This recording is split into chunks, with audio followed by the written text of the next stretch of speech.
Zindabad, Zindabad, Zindabad. Assa long live, long live, long live. Assa Zindabad, Zindabad, Zindabad.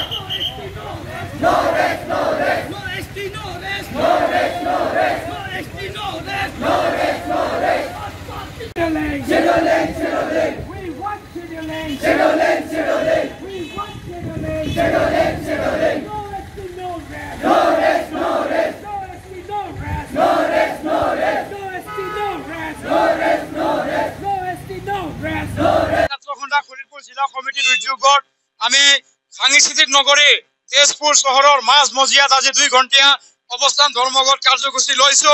ইয়াৰ মূল কাৰণ আমাৰ 4টা বিশেষ কাৰণত আজি কাৰ্যসূচী লোৱা হৈছে। প্ৰথমতে আদিবাসীসকলক বিজেপি চৰকাৰে প্ৰতিশ্ৰুতি দিয়া মতে অতি শীঘ্ৰে অনুসূচীকৰণৰ মৰ্যাদা প্ৰদান কৰিব লাগিব। আমাৰ দীৰ্ঘদিনীয়া দাবী হয় আদিবাসী ছাত্ৰ সন্থাৰ। ইয়াৰ লগে লগে চাহ শ্ৰমিকৰ দৈনিক মজুৰি 550 টকালৈ বৃদ্ধি কৰিব লাগিব।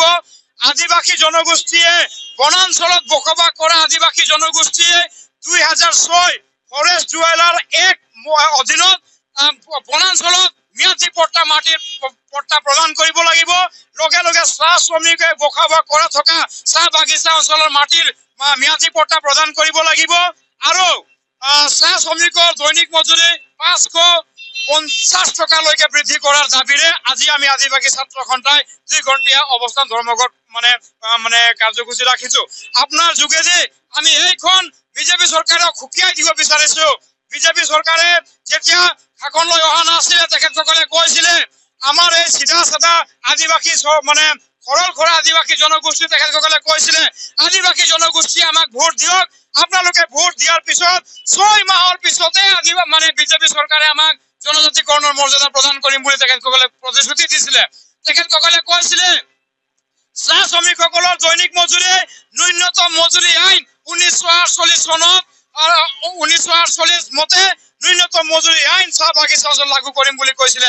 তেখেতসকলে কৈছিলে আদিবাসী চাহ শ্ৰমিকসকলে ভোগ দখল কৰা মাটিৰ পাট্টা প্ৰদান কৰিম বুলি কৈছিলে। তেখেতসকলে কৈছিলে বনাঞ্চলত আদিবাসী জনগোষ্ঠীয়ে বসবাস কৰা 2006 চনত 2006 ফৰেষ্ট জুৱেলাৰ আইন মতে ভূমিৰ অধিকাৰ প্ৰদান কৰিম বুলি কয় তেখেত। কিন্তু আজি আদিবাসী ছাত্ৰ সন্থাই দুখ প্ৰকাশ কৰিছে আদিবাসী জনগোষ্ঠীয়ে এইখন বিজেপি চৰকাৰক মিছলি আখ্যা দিছে। আমি আদিবাসী ছাত্ৰ সন্থাই দুখ পাইছো এইখন চৰকাৰক আদিবাসী জনগোষ্ঠীয়ে হিল ডল ওলাই ভাঙি এইখন চৰকাৰক ভোট দিয়ে এইখন চৰকাৰক মানে অসমত আৰু কেন্দ্ৰত আমি মানে ভোট দি আমাক এই চৰকাৰক আমি গাদিত বহাবলৈ একমত লাগিছিলো। কিন্তু অনাগত দিনত যি আহি থকা পঞ্চায়ত নিৰ্বাচন আছে, বিটিআৰ যি ইলেকশ্যন আছে, 2026 চনত যি বিধানসভা ইলেকশ্যন আছে, এই ইলেকশ্যন সময়ত ইয়াৰ আগত যদি বিজেপি চৰকাৰে আমাৰ এইখিনি দাবী মানি লয় তেতিয়া কিন্তু আদিবাসী জনগোষ্ঠীয়ে ইয়াৰ বিৰুদ্ধে বিজেপি চৰকাৰ বিৰুদ্ধে কিন্তু ভোট দিব এইটো খাটাং।